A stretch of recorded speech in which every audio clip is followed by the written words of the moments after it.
Enquanto o vídeo não começa, que tal ir curtindo e compartilhando com seus amigos? Se não for inscrito, se inscreva e ative o sininho. A IPF agradece.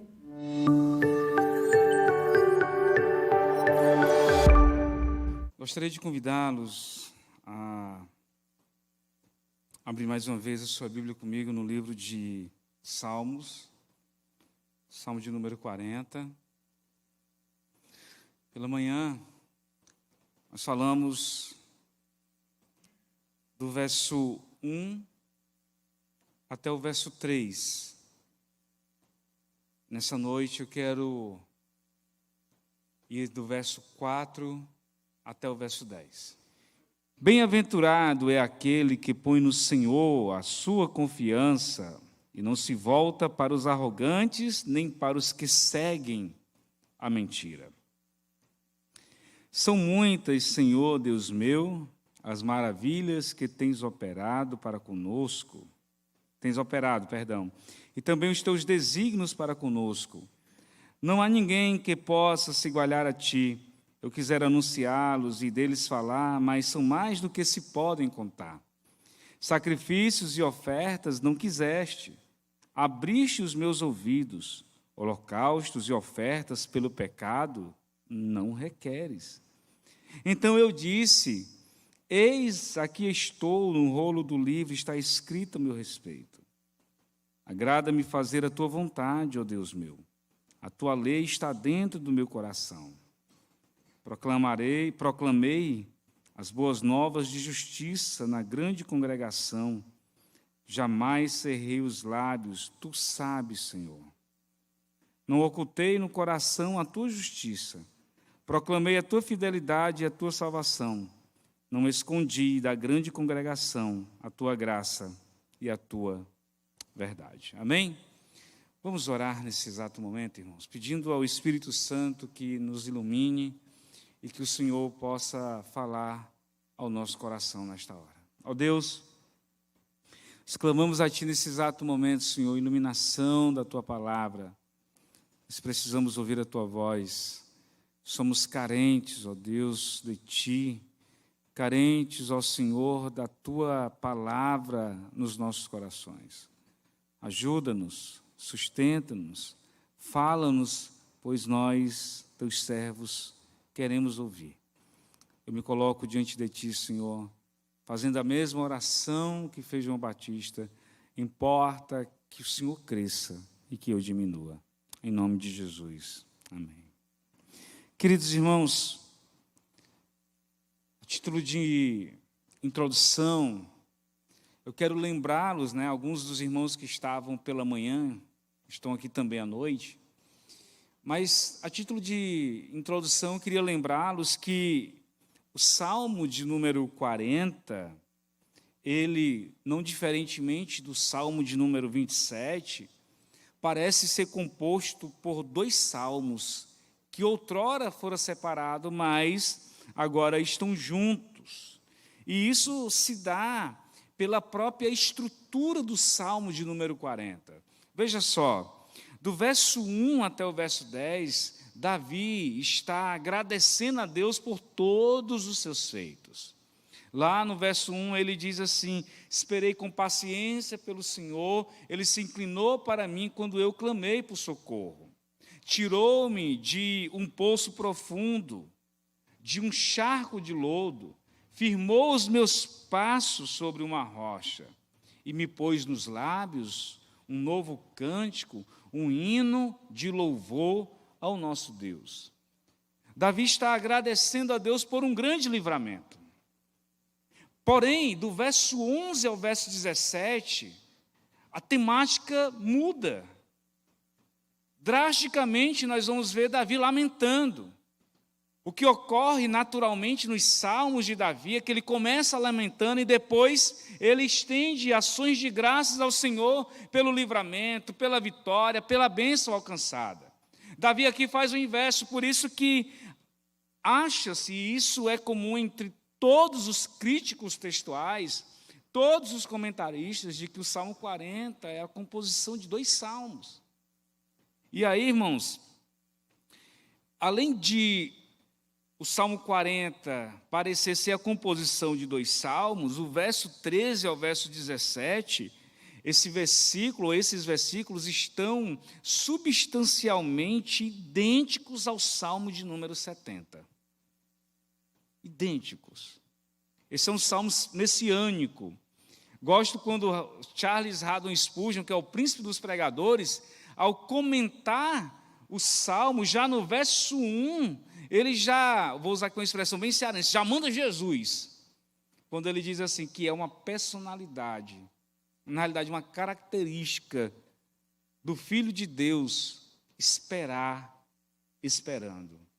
E aí Davi vai agradecer a Deus, vai louvar o nome do Senhor, como resultado do livramento, como resultado da salvação, como resultado dele ter tirado os seus pés de um charco de lodo. Davi vai dizer assim, não somente ele fez isso, não somente ele me salvou, mas ele restaurou, ele renovou o meu cântico de vitória. Ele coloca em meus lábios um novo cântico, um hino de louvor ao nosso Senhor. Não é que um hino novo vai ser feito, mas é que Davi começa a voltar os seus olhos para agradecer a Deus em tom de poesia. E aí nós lemos pela manhã, do verso 1 até o verso 3, fizemos uma aplicação sobre a geração micro-ondas e falamos também acerca de gratidão a Deus e de como nós devemos esperar no Senhor. Agora nós chegamos no verso 4. E do verso 4 ao verso 5, irmãos, Davi está agradecendo a Deus, ele continua agradecendo a Deus, agora com júbilo de alegria. No verso 3, ele dá essa introdução para no 4 e no 5, ele agradecer a Deus, ele louvar a Deus, ele enaltecer o nome do Senhor com júbilos de alegria em sua alma. Ele diz assim no verso 4, bem-aventurado, feliz o homem que põe a sua confiança no Senhor. Por que Davi está dizendo isso?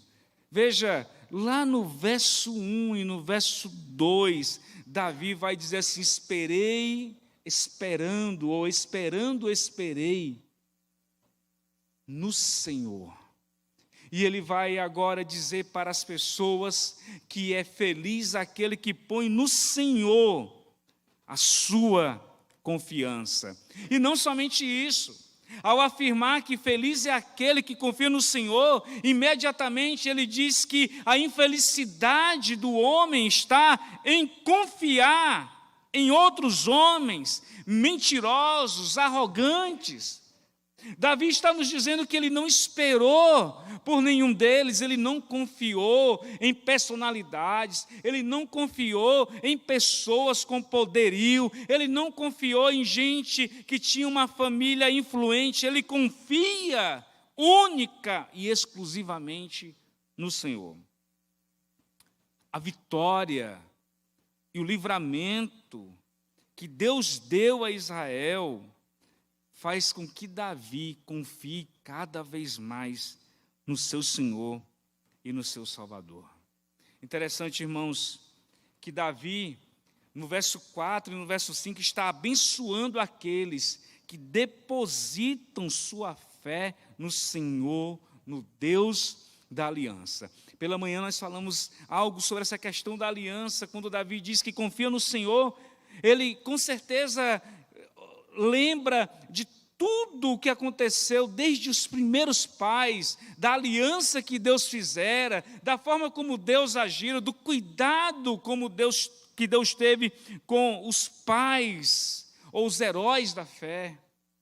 Veja, irmãos, Davi está exortando a essas pessoas a não dependerem da força humana, nem depositarem em seu coração pessoas para que eles não possam cair no pecado da idolatria, no pecado diante de Deus, para que ele possa entender e levar essas pessoas ao pleno entendimento de que confiar no Senhor vale a pena.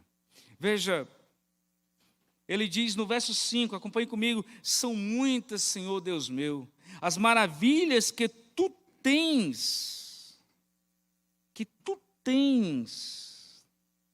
operado, e também os teus desígnios. A palavra desígnios é a mesma para pensamentos, para conosco. Não há ninguém que se possa igualar a ti. Eu quisera anunciá-los e deles falar, mas são mais do que se podem contar. Primeiro, Davi, com júbilo de alegria, fala sobre a felicidade do homem, e essa felicidade está em confiar no Senhor. Não pender o seu coração para arrogantes e mentirosos. Agora, Davi, ainda com um tom de júbilo e alegria, fala sobre os poderosos atos daquele que vive, daquele que criou todas as coisas. No início, nós lemos o Evangelho de João, capítulo 1, do verso 1 ao verso 11. No princípio era o Verbo, e o Verbo estava com Deus, e o Verbo era Deus. Todas as coisas foram criadas por intermédio dele, sem ele, nada do que foi feito se fez. Veja, Davi agora está lembrando a essas pessoas e ministrando ao seu próprio coração, para que as pessoas fossem também ministradas e chegassem ao entendimento de quem Deus é e de seus atos poderosos. Ele começa o verso 5 dizendo: são muitos, Senhor meu Deus. E aí ele vai dizer os atos maravilhosos e poderosos de Deus. Ele começa dizendo as maravilhas. Veja, quando você olha para a vida de Davi foi uma vida marcada por grandes ações de Deus, grandes.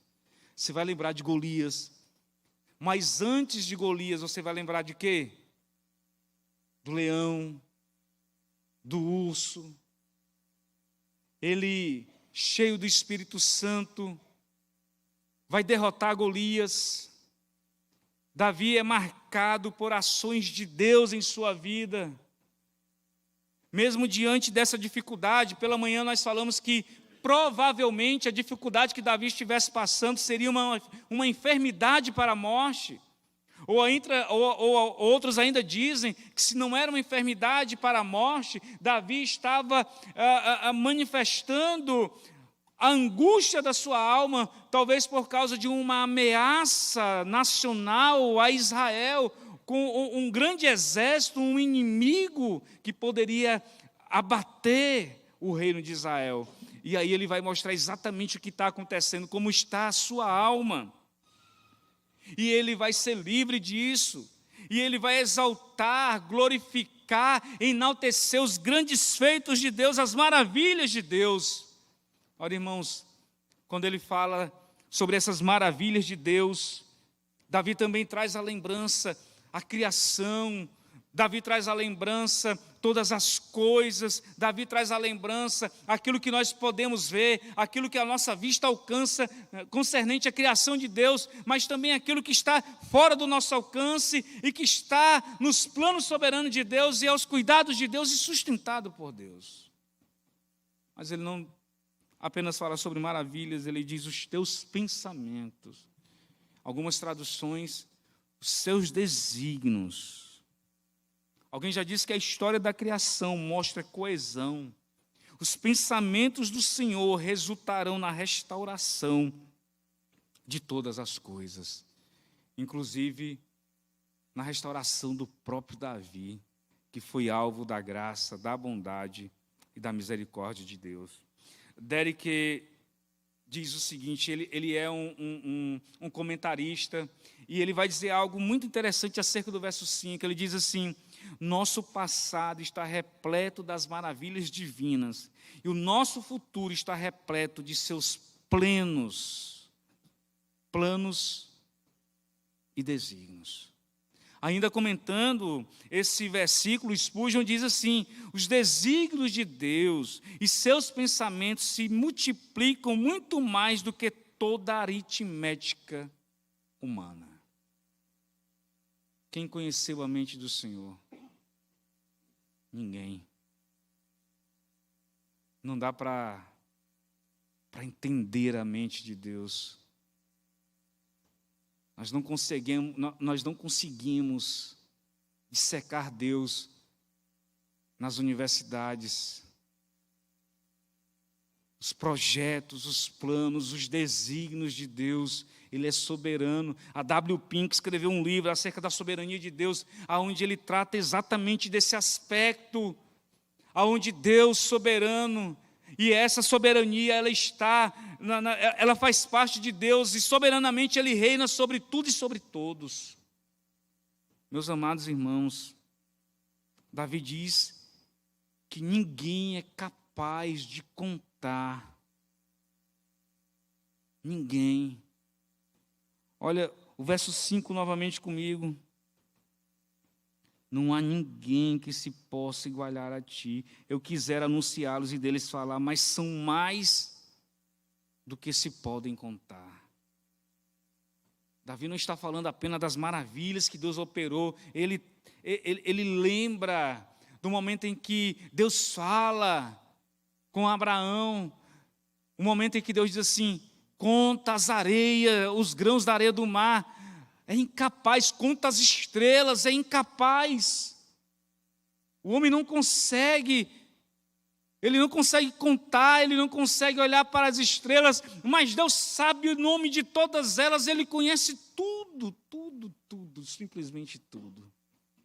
E Davi está maravilhado com essa forma de Deus agir. Como é que pode um Deus tão grande, né? Uma vez uma criança disse assim, pastor, Deus é grandão, né? No linguajar dela, eu entendi o que ela quis dizer. Quando ela disse Deus é grandão, ela quis dizer que Deus é infinito, que Deus é poderoso. Um dos pais apostólicos disse assim, pense em algo grandioso, grandioso, grandioso. Pense 10 mil vezes acerca dessa grandeza. Pensou, Deus é infinitamente mais do que aquilo que você consegue pensar. A nossa mente não consegue entender, a nossa mente é incapaz de compreender os desígnios de Deus, os projetos de Deus e a soberania divina. Então, a primeira coisa que nós vimos, Davi está com sua alma cheia de júbilo, de alegria. Primeiro, verso 4 e verso 5, ele vai glorificar a Deus. Segundo, irmãos, do verso 6 ao verso 10, Davi faz um compromisso cheio de devoção em sua alma. Ele se compromete com o Criador. É como se ele dissesse, o que tu fizestes por mim, a salvação com a qual eu fui alcançado, a ação do Senhor na minha vida, eu me comprometo contigo, eu me comprometo com as ações do Senhor, eu me comprometo com os projetos do Senhor, eu me comprometo em falar acerca de ti. Do verso 6 ao verso 8, nós temos, como eu falei anteriormente, um salmo messiânico. Davi fala, especificamente ali, volte os seus olhos para o verso 6, sacrifícios, ofertas, holocaustos e ofertas pelo pecado não requeres. Davi começa o verso 6 falando sobre 3 tipos de oferta: sacrifício, holocausto e oferta pelo pecado. E aí ele diz assim, tu não quisestes estes sacrifícios. Parece que o entendimento que nós temos inicialmente é que Davi está rejeitando, não dando importância acerca da validade do sistema sacrificial do Antigo Testamento. Mas não é isso que Davi está dizendo. Pelo contrário, ele vai lembrar daquilo que disse Samuel, como está escrito em 1 Samuel, capítulo 15, verso 22. Será que o Senhor não tem mais prazer em holocausto e sacrifício do que obedecer a sua palavra?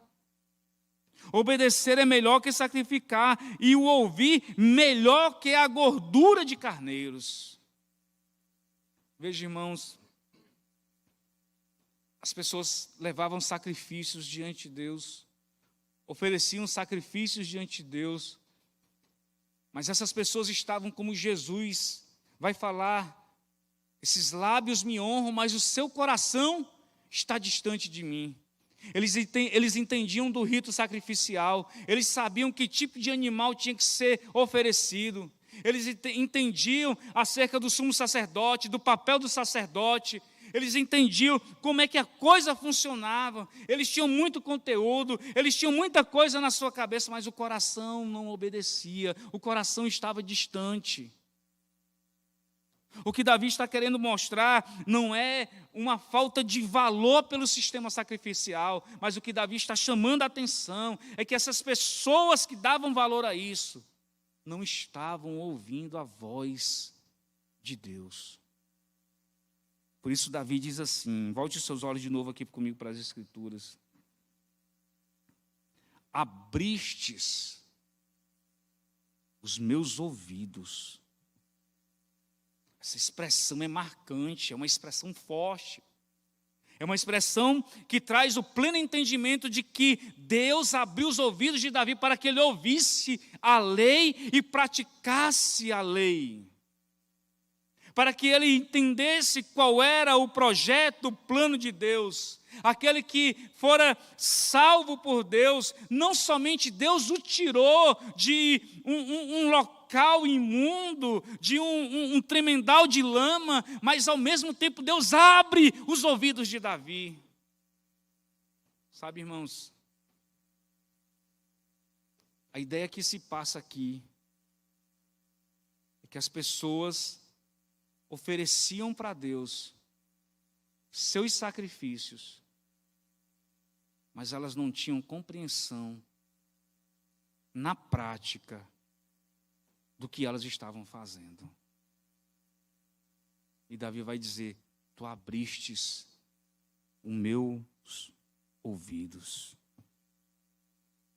Obedecer é melhor do que sacrificar.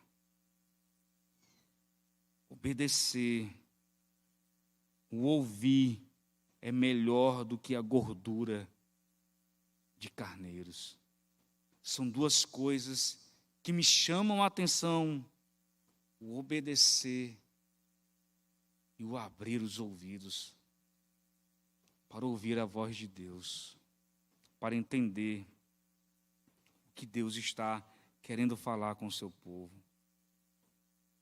O que Davi está fazendo aqui, ele está se opondo ao mero formalismo. E ele declara o seu compromisso pessoal diante de Deus. E esse compromisso está no fato dele dizer: os meus ouvidos estão abertos para te ouvir. E o meu coração pronto para obedecer. Obediência e o ouvir a palavra tem muito mais valor do que o formalismo. Tem muito mais valor do que o grande conteúdo de teologia. De que vale, né, só abrindo parênteses aqui, de que vale nós entendermos, né, eu vou usar uma expressão que a minha cunhada sempre usa, de que vale nós entendermos de todas as popoléticas, de todas as hermenêuticas, entender o hebraico, saber o grego, entender, ler demais, se nós não conseguimos obedecer a Deus. Mero formalismo. O obedecer é melhor do que sacrificar, e o ouvir é muito mais importante do que a gordura do carneiro. Que coisa fantástica Davi está nos ensinando, irmãos. E esse verso, do verso 6 ao verso 8, como eu falei, é um texto messiânico, que está lá em Hebreus capítulo 10, do verso 5 ao verso 9. E esse versículo é aplicado ao Filho de Deus. E Jesus é o único que consegue cumprir toda a lei e os profetas. Ontem eu estava estudar o MP e fiquei maravilhado, na realidade, desde o sábado anterior, né? Com o Tiago, né, e outro irmão expondo ali o estudo sobre os Hebreus, né? Da carta, da epístola aos Hebreus. Ontem eu vi três meninos também expondo ali, estudando a carta aos Hebreus. E eu fiquei maravilhado, né, com a profundidade, com a destreza com que eles passaram, né, a leitura e o estudo de Hebreus. E, meus irmãos, Jesus é o único que consegue cumprir tudo da lei, dos profetas, inclusive da lei cerimonial, conforme está em Levítico. Aí você olha para Hebreus, o Filho de Deus, ele cumpre todas as exigências que o Pai lhe pede. Ainda no comentário, uma certa pessoa disse que, quando nós olhamos para o verso 6 ao verso 8, ele diz que Jesus está de forma muito latente no texto. Ele chega a dizer isso aqui, que no verso 7, Cristo nasce. No verso 8, é demonstrada a sua vida sem pecado. E no verso 6, nós temos a morte e a ressurreição do Filho de Deus. Que coisa magnífica. Saber que Jesus, como diz Spurgeon, eu gosto sempre de falar, Jesus está em todas as linhas, todas as avenidas, todas as ruas do Antigo Testamento. Ao olhar para um texto, Jesus está ali falando conosco. As ofertas tinham valor, mas quando o antítipo veio,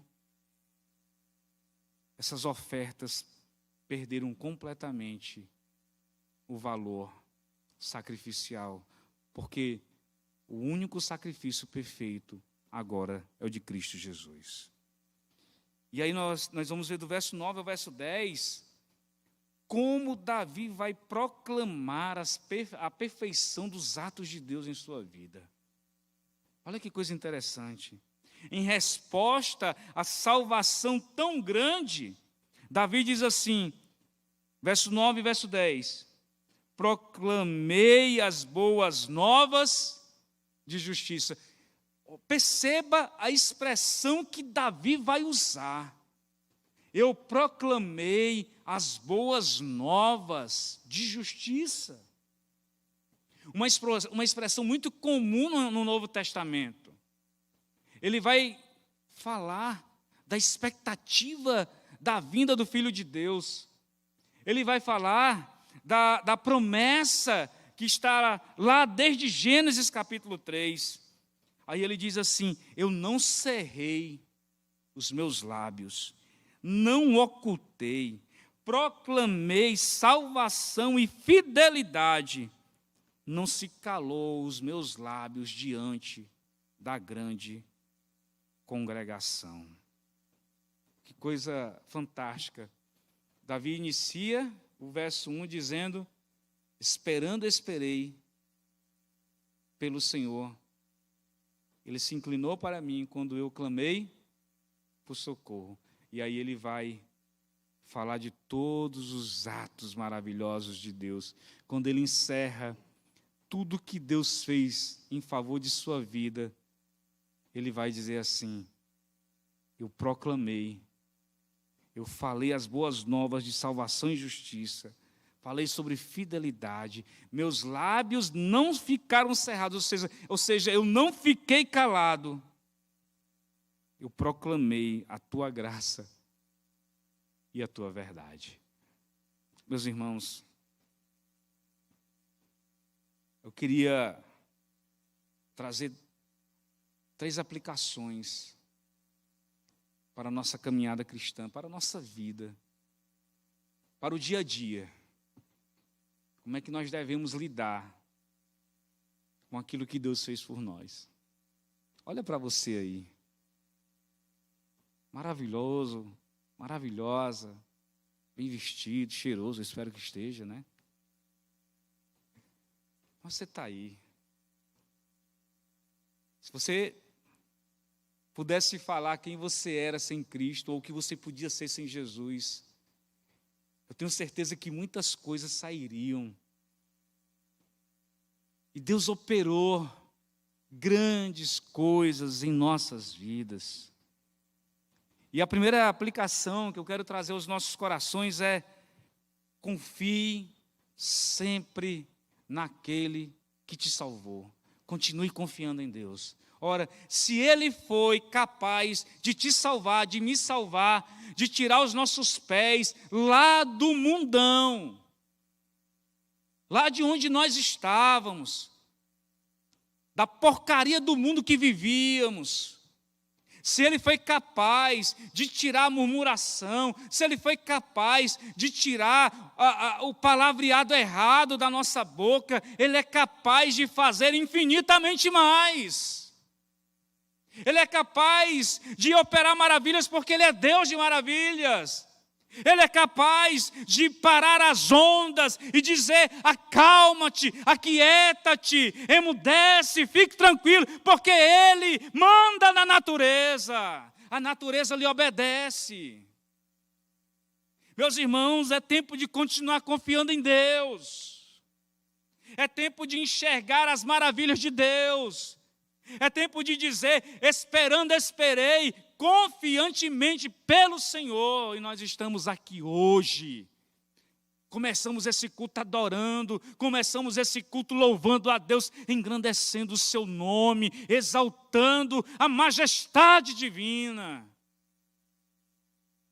Pensou, irmãos, se não fosse a graça de Jesus, onde é que nós estávamos agora?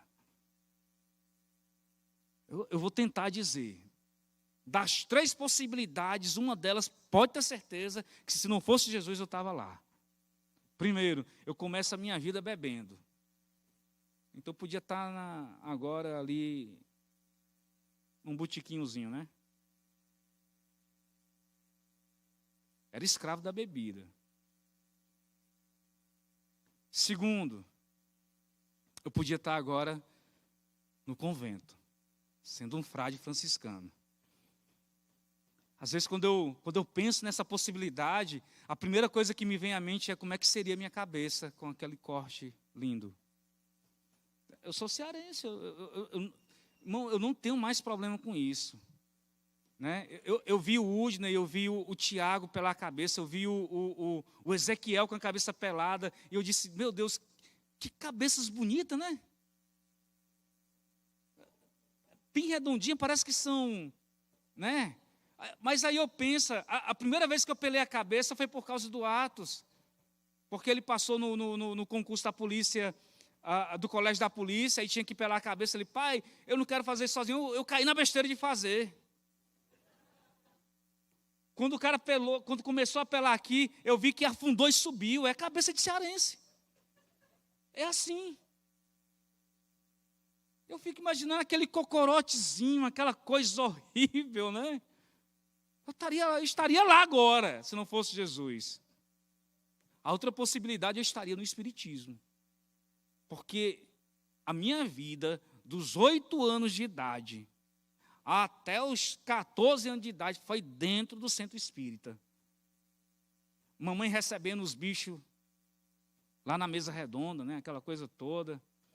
Eu me lembro de uma história, deixa eu contar isso aqui para vocês. Eu não morava com meus pais não tinham condição de me criar e me colocaram para ser criado por uma tia. E aí, você sabe, o cara distante do pai, né, não vai querer saber de estudo. E aí, não foi diferente comigo, né? E aí, lá em casa era o seguinte: final de ano, se não passasse de ano, irmão, era a peia comia. Né? A varazinha ia no lombo. E aí eu cansado, né? Primeiro ano que eu fico lá na casa da minha tia, reprovado. Peia no lombo, menino.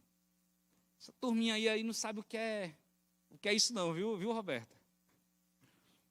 Não passa de ano, aí vem o psicólogo dizer assim: está depressivo. Na minha época eu queria ter essa desculpa também, mas eu arrumei uma desculpa melhor. Cheguei para o meu irmão e disse assim: rapaz, nós estamos de recuperação. Aí o meu irmão já se tremeu todinho. Nós vamos apanhar, vai ser peia muita. Disse: não, esse ano a gente não apanha não. Nós vamos chegar para o cara lá do centro espírita, o Amaro, e vamos dizer que nós estamos com um encosto de um cara burro. Aí ele disse assim: eu gostei da ideia. Beleza. Domingo de manhã fomos para o centro espírita. Aí eu disse, mãe, eu quero conversar com o seu Amaro. O Amaro era o chefe da organização lá, né? Eu disse, Amaro, eu estou sentindo um espírito encostado em mim. Aí o que é que você sente? Eu sinto ele falar assim, não estude não, não estude não. Aí eles vão fazer um passe. Aí fez lá um passe para cá, passe para lá, eu e meu irmão. E naquele ano a gente não apanhou mesmo não, viu, irmão? Porque o Espírito insistiu em ficar a virada do ano com a gente. Das três, uma. Ou eu estava no botequim, ou eu estava no convento, ou eu estava no centro espírita na hora dessa. Mas a graça de Jesus me trouxe até aqui, trouxe você. Será que Ele não é confiável? Será que nós não somos capazes de lutar contra a nossa incredulidade? Será, irmãos, que nós estamos em um barco à deriva? Por que tanto temor em nossa alma? Por que tanto medo em nosso coração?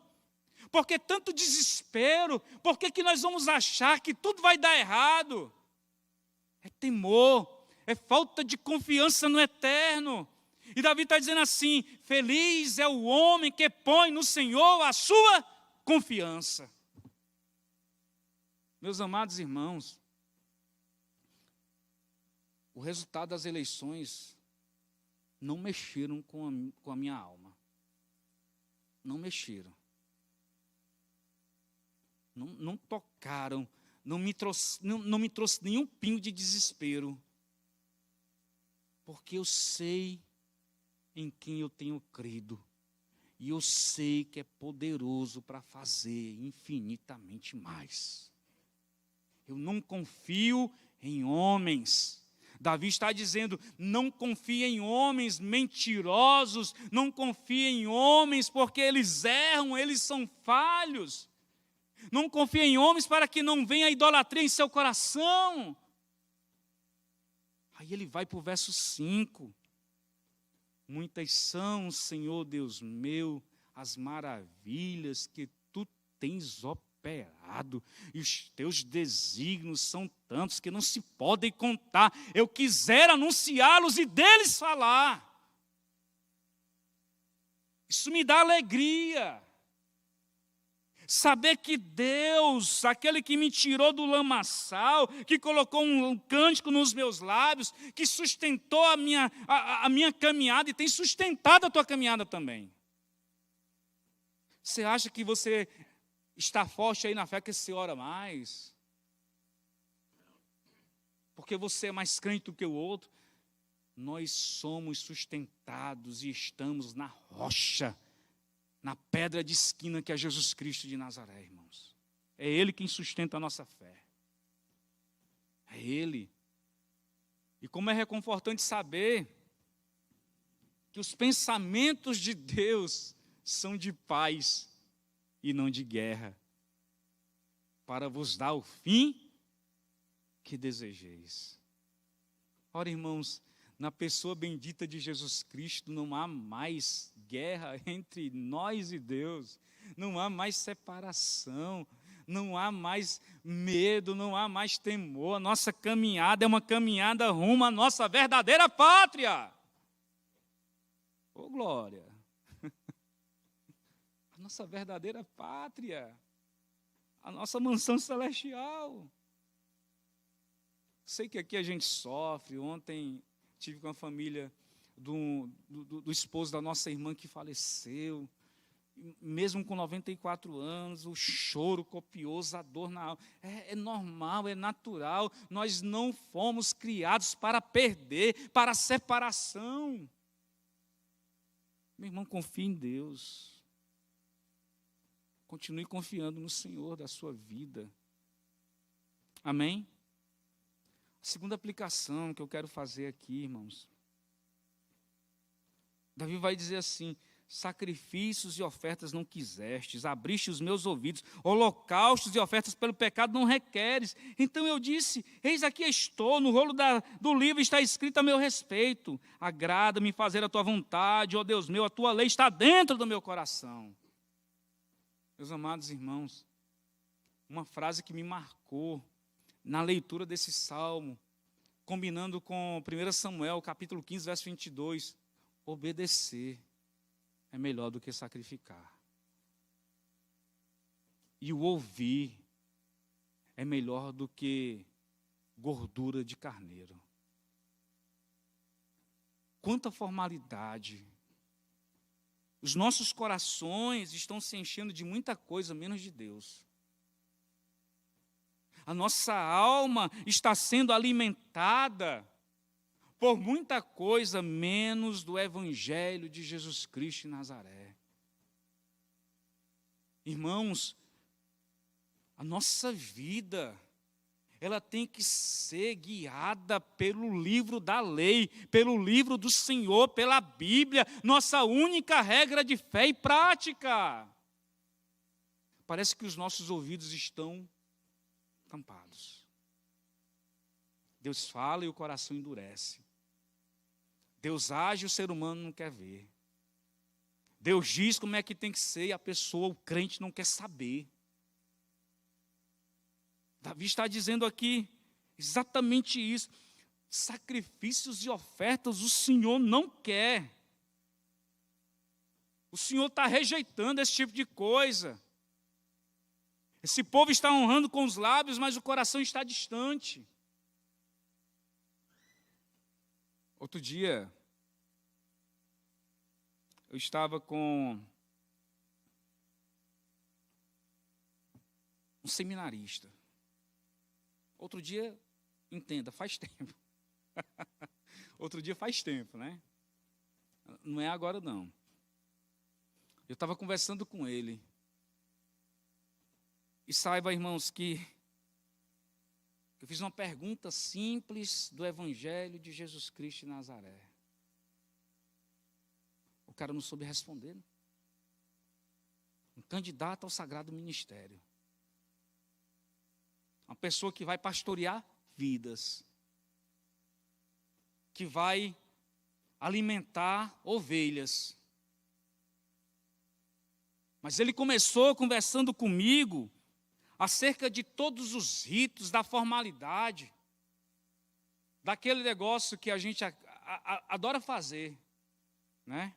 Se você chegar para uma pessoa que é presbiteriano, você congrega onde? Eu me congrego na Igreja Presbiteriana do Brasil. Ah, que legal. A primeira pergunta que ele vai fazer é: você é armeniano? Pode ter certeza. Você é infralapsariano ou supralapsariano?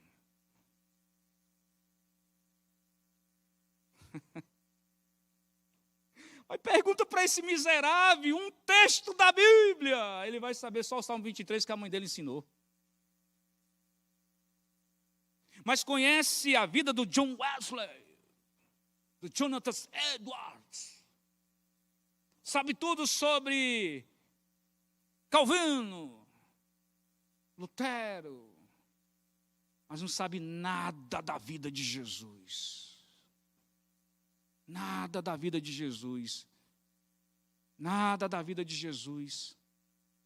Porque lá na página 45 está dizendo que John Wesley disse isso e isso. Mas Jesus já tinha dito isso antes. Mas isso não é errado. Como é gostoso saber da vida de homens piedosos. Você já leu o livro O Sorriso Escondido de Deus? Quem já leu aí, levanta a mão. Ninguém, mas leia. O Sorriso Escondido de Deus. Eu acho que é John Piper. Sai bonito, né? John Piper. Leia. Você vai ser confrontado acerca de homens piedosos. Nós temos que aprender a nossa doutrina, nossos símbolos de fé. Mas acontece que se isso não for para a prática, se isso não gerar corações piedosos, se isso não gerar obediência, se isso não gerar graça, se isso não gerar amor, é rito, é formalismo. E Deus não vai receber isso.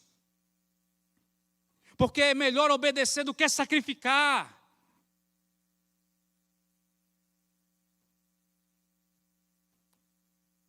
Doutor Francisco Leonardo. Alguém sabe quem é Francisco Leonardo? É o sogro do Nicodemos.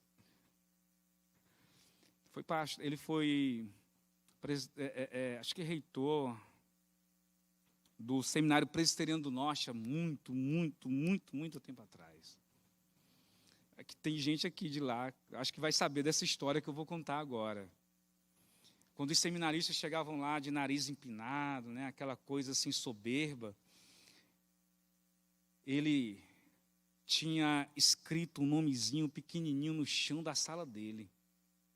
Aí ele dizia: irmão, você pode ler isso ali porque eu não estou enxergando. Aí a pessoa ia lá, se ajoelhava, aí eu não estou enxergando. Tente ler mais uma vez, até que a pessoa ficava com a boca no pó, quase com os olhos na palavra bem pequenininha.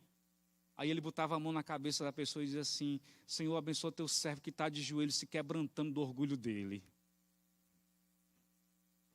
Dizem que ele era fã em fazer esse tipo de coisa. Aí você pega um homem de uma capacidade fantástica. Meu desejo é trazer o Francisco Leonardo aqui.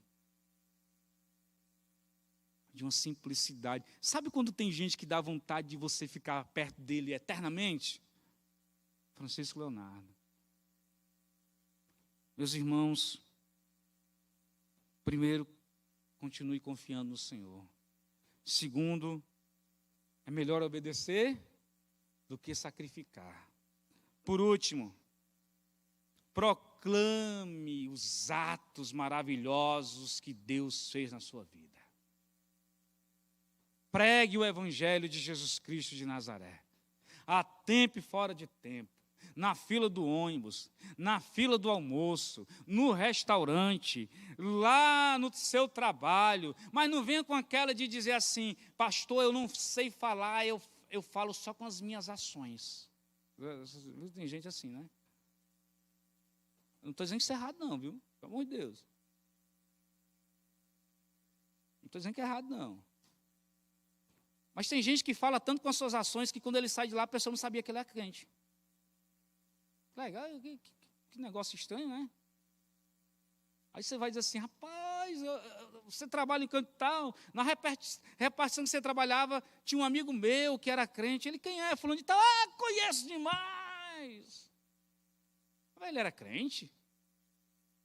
Ele era crente, era diácono da igreja, presbítero, pastor, líder da UMP, da SAF, da UPH.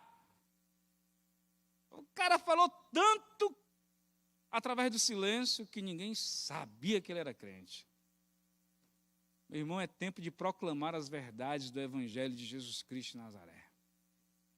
Davi diz assim: os meus lábios não ficaram cerrados diante da grande congregação. Eu falei sobre salvação, eu falei sobre fidelidade, eu falei sobre justiça, eu falei sobre graça e verdade. Meu irmão, é tempo de pregar o Evangelho de Jesus Cristo. Estava falando hoje com uns 3 irmãos aqui no auditório, e lá pelo ano de 1950, alguma coisa, alguém escreveu algo tão profético que está se cumprindo nos dias atuais. Está no livro A Estratégia, do reverendo P.S. Sheldon. O livro é Estratégia, fantástico livro. E ele começa o livro falando sobre essa profecia. Quando alguém vai dizer assim: vai chegar o dia em que nós vamos sodomizar os vossos filhos. Nós vamos invertê-los. Se eles estiverem no campo de futebol, lá nós estaremos também. Se eles estiverem num banheiro, lá nós estaremos também. Aonde tiver uma pessoa, um jovem, um adolescente, nós estaremos lá para destruí-los. Isso é pregação. E eles têm pregado. Ele tem pregado, irmãos. Abertamente. Outro dia, alguém pregando em uma entrevista, Ele disse categoricamente que determinado movimento apareceu para destruir a família.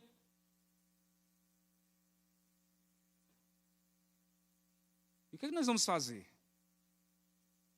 Pregar o Evangelho, e pregar o Evangelho acerca daquilo que a Bíblia diz sobre família. O que está acontecendo? Nós tivemos um treinamento de evangelismo ontem. 3 pessoas por aí. 3 pessoas. Foi avisado. Está nas mídias. Está nas mídias. Mas se você perguntar qual é o filme que está passando no cinema, todo mundo vai saber. Qual é a série da Netflix, todo mundo vai saber. Tem uma série especial da Netflix para cada família.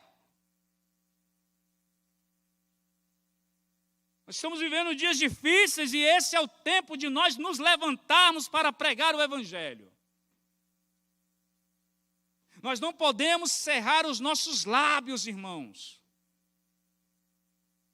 Me lembro quando eu comecei a pregar o Evangelho no jiu-jitsu. Faixinha branca, apanhava de todo mundo, até de pivete eu apanhava. Aí eu disse, mas rapaz, um pivete desse me finalizando. Eu não sabia nada. Aí eu disse, rapaz, agora eu vou distrair o cara. Eu comecei a pregar o Evangelho. O cara dava uma armeloca, eu disse, está vendo essa armeloca aí? Ele disse, não, sai dele. Eu disse, eu não consigo, sai dele. Eu disse, é assim que você tem que fazer, meu filho. Satanás deu uma armeloca em tu e tu não consegue sair. Ele, que diabo é isso, mano? Dava uma chave. Só está vendo isso aqui? É assim que o vício faz, ele te maltrata. O cara pegava na lapela, engasgando aqui. Está vendo? É assim que a maldade, Satanás quer agir, quer pegar a lapela da tua vida e te estrangular. Aí daqui a pouco o mestre diz assim, terminava, faz uma oração, faz uma oração, faz uma oração. Meu amado irmão, nós não podemos. Pregue a fidelidade de Deus e a salvação. Pregue a fidelidade de Deus e a salvação. Dia 10 eu vou com um grupo para Canidé. Numa igreja presbiteriana que tem lá, está passando por um processo de revitalização. Uma igrejinha pequenininha, mas lá no Canidé. Vamos lá, os meninos vão lá, vão pregar o Evangelho comigo. Mas o que nós queremos para o ano que vem é que essa igreja esteja se mobilizando para pregar o Evangelho aqui perto. Você já experimentou orar? Esses barzinhos aqui perto, aqui, irmão. Eu quero entrar aqui, quero orar por você. O cara vai se quebrantar de choro. Meus amados irmãos, confie na graça divina. É melhor obedecer do que sacrificar. E não cerre os seus lábios. Proclame a perfeição da salvação de Deus na vida de outras pessoas. Amém? Para mais informações e novidades, siga as nossas redes sociais e fique por dentro de tudo.